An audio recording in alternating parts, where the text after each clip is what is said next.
à, de façon efficace, dissuader nos concitoyens, pour du moins ceux qui, de façon très légère, voire beaucoup plus gravement, envisageraient de partir, pour les dissuader de partir. Il n'est pas question que le confinement soit interrompu. Nos camarades soignants se battent de façon extraordinaire. Nous les accompagnons pour empêcher justement que l'épidémie se développe. Vous connaissez la saturation des hôpitaux de Paris. Ils sont au bord de la rupture. Jusqu'à présent, l'ARS arrive à maintenir une capacité, mais le ralentissement de l'hospitalisation dépend de notre possibilité de maintenir le confinement. Il faut maintenir ce confinement. Ce confinement est nécessaire pour vous, il est nécessaire pour vos familles, mais il est nécessaire également pour les fonctionnaires et les militaires qui font ces contrôles. Il est nécessaire pour ce pays, il est nécessaire pour la patrie. Donc, nous serons extrêmement sévères. Il n'y aura pas de possibilité de départ. Vous assistez d'ailleurs à un contrôle en ce moment. Les gens qui n'ont pas leur attestation, qui n'ont pas de justification, sont empêchés de partir. Les véhicules sont détournés. Il y aura tout au long du week-end sur chacun des péages le même type de dispositif, mais également sur plusieurs portes de Paris, de manière à faire ces filtrages. Il y aura non seulement les verbalisations qui sont prévues, mais j'insiste vraiment là-dessus, et ça vaut également pour les gares.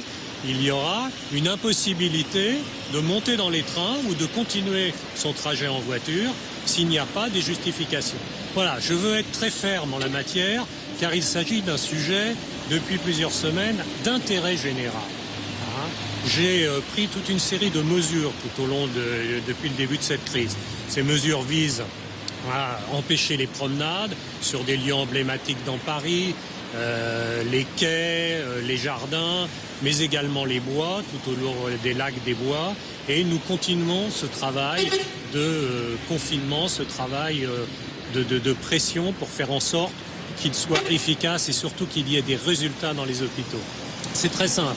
Tant que nous constatons le même nombre d'hospitalisations, cela veut dire que le travail de confinement, l'énergie à mettre, doit être maintenu. C'est ce que font les forces de police aujourd'hui et c'est ce que vous allez pouvoir constater de visu dans ce travail absolument essentiel.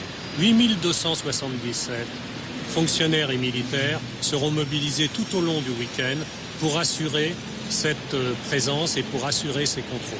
Donc vous voyez bien, nous ne baissons pas la garde, nous continuons à être vigilants, nous continuons à être efficaces.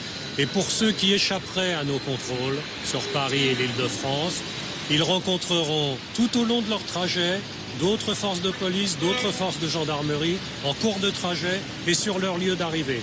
Puisque, comme l'a dit M. Castaner, le ministre de l'Intérieur, ce sont des contrôles qui se dérouleront tout au long des hypothétiques trajets. Donc je le dis très simplement à ceux qui envisageraient, qui persisteraient dans leurs intentions stupides, nous serons là au départ, nous serons là pendant le trajet et nous serons là à leur arrivée. Donc évitez des ennuis, évitez des verbalisations répétitives qui vous concerneront vous dans vos voitures, mais également l'ensemble de vos passagers. Ne rendez pas tout à fait exorbitant en termes de coûts de verbalisation des hypothèses de trajet qui, par définition, sont stupides et ne répondent pas à l'intérêt général. Si on se fait attraper sur le trajet, donc pour le conducteur, ses passagers, et si sur le retour à la maison, on se fait aussi contrôler, ça s'ajoute ? Bien évidemment, les verbalisations se cumulent en la matière et vous savez que le gouvernement a pris d'autres mesures qui visent à renchérir, à augmenter le niveau de verbalisation, voire même à pénaliser si une multiplication de verbalisations était constatée. Nous réalisons d'ailleurs depuis quelques jours de nombreuses gardes à vue de personnes qui en sont à 10, 12 verbalisations et qui ne veulent rien entendre. Et donc les dispositifs juridiques maintenant permettent d'aller plus loin, à la fois en augmentant le niveau de verbalisation, mais en procédant désormais à des gardes à vue si besoin est. Donc pour ceux qui ne comprennent pas ou qui ne veulent pas comprendre ou qui font semblant de ne pas comprendre, nous avons les réponses adéquates, elles nous ont été données dans le cadre de l'état d'urgence sanitaire.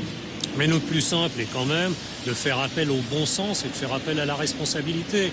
Et pas besoin d'être sanctionné pour comprendre que ceux qui sont aujourd'hui hospitalisés, ceux qu'on trouve dans les réanimations, désormais aujourd'hui, ce sont ceux qui, au début du confinement, ne l'ont pas respecté. C'est très simple, il y a une corrélation très simple. Vous ne respectez pas le confinement, vous êtes verbalisé, et vous vous mettez en danger car on risque de vous retrouver en réanimation, on risque de retrouver vos proches en réanimation. Donc ça n'est pas un jeu vidéo tout ça, c'est une réalité. Il y a des morts. Je suis malheureusement obligé d'ouvrir sur Rungis une morgue pour stocker les nombreux cercueils qui nous arrivent car il y a de nombreux décès. Ça n'est pas un jeu. Nous allons pouvoir stocker 1000 cercueils. Ça n'est donc pas tout ça une théorie, c'est malheureusement une pratique. Ce sont des drames, ce sont des familles endeuillées, ce sont des catastrophes pour un certain nombre de nos concitoyens. Donc je vous en prie, ne jouez pas avec la vie de nos concitoyens.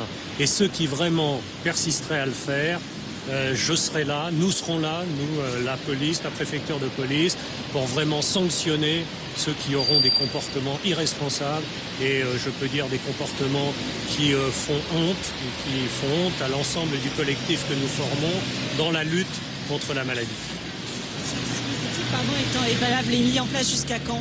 Le dispositif est valable pour tout le week-end. Il commence ce matin, il se déroulera tout au long de la journée de vendredi, samedi et dimanche. Il vaut non seulement pour les axes routiers, mais également pour les gares. Il y a très peu de trains, mais chacun de ces trains sera vérifié de manière à ce qu'il n'y ait pas cette idée de départ en vacances qui serait tout à fait scandaleuse. On parle de 1 million à peu près de personnes qui sont parties. Vous craignez quand même ce week-end pour les vacances qu'il y ait des départs toujours? Non, je ne crains pas un exode massif, car cet exode a eu lieu avant la période de confinement. Il doit nous amener à réfléchir sur le comportement d'un certain nombre de nos concitoyens. C'est dans le cas de ceux qui envisageraient de partir.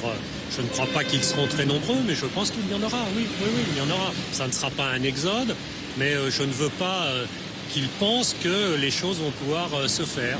Encore une fois, j'essaye en vous rencontrant de dissuader ceux qui auraient des idées aussi stupides. Je les qualifie comme tels. Donc nous serons présents, nous verbaliserons et nous sanctionnerons. Vous avez parlé de cette morgue éphémère à Rungis que vous allez ouvrir. C'est la morgue à Rungis que vous allez ouvrir. Les capacités de la région parisienne sont déjà à saturation pour tout ce qui est chambre funéraire. Non, les capacités ne sont pas encore à saturation, mais elles peuvent l'être dans les jours qui viennent. Donc nous prenons des dispositions pour ne pas être pris en difficulté. Il faut aussi prendre des dispositions qui permettent avec humanité aux familles en deuil de pouvoir se recueillir. Donc c'est pour ça que le dispositif que nous aménageons n'est pas un simple dispositif de stockage de corps. Il permettra de stocker des cercueils, mais il sera muni de box pour que les familles puissent se recueillir en cas de décès d'un de leurs proches. Donc c'est de manière à ne pas être saturé, car ce que je vous dis sur la présence dans les réanimations se traduit évidemment par des décès extrêmement nombreux et il faut prendre ces dispositions et nous les prenons. Elles sont assez terribles, j'en ai parfaitement conscience, mais elles correspondent à cette réalité. Et il faut vraiment que les uns et les autres aient conscience de ce qu'est la réalité. Aujourd'hui, la réalité de cette maladie peut être une arrivée en réanimation, et cette arrivée en réanimation peut se traduire par des décès.